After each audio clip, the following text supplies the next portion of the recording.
ကျမတို့ငွေကစုတာပုံမြန်လားကုန်တာပုံမြန်လား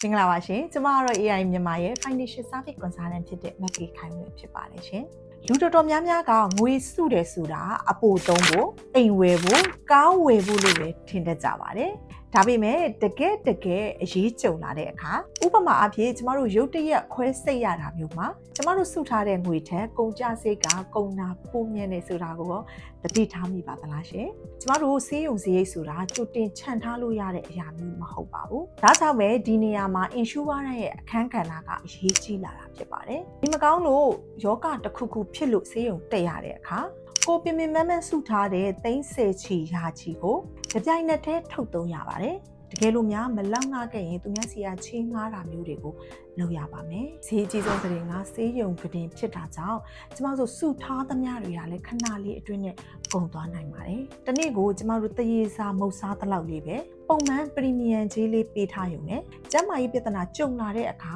ဆေးရုံဈေးရိတ်တွေကိုအာမခံကမ်ပဏီကတာဝန်ယူပေးသွားမှာဖြစ်ပါတယ်။ပို့စုထားတဲ့ငွေကိုထိစရာမလိုတာကြောင့်မိသားစုအတွက်လည်းစိတ်အေးရတာပေါ့ရှင်။ကျမတို့စိုးရိမ်စိတ်ကင်းတဲ့ဘဝတစ်ခုကိုတည်ဆောက်ဖို့အာမခံထားခြင်းကအကောင်းဆုံးရင်းနှီးမြှုပ်နှံမှုတစ်ခုပဲဖြစ်ပါတယ်။ဒီနေ့ကျမပြောပြတဲ့အကြောင်းအရာလေးကအကျိုးရှိမယ်လို့မျှော်လင့်ပါတယ်ရှင်။ကျမတို့ AI မြန်မာရဲ့ protection အကောင်းဆုံးဖြစ်တဲ့အာမခံများအကြောင်းကိုအသေးစိတ်သိရှိလိုပါကအချိန်မရွေးဆက်သွယ်မြင်ပြီးတော့တိုင်ပင်ဆွေးနွေးနိုင်ပါတယ်ရှင်။တာယာပျော်ရွှင်တဲ့နေ့ကိုပိုင်ဆိုင်နိုင်ကြပါစေ။ကျေးဇူးများတင်ပါတယ်။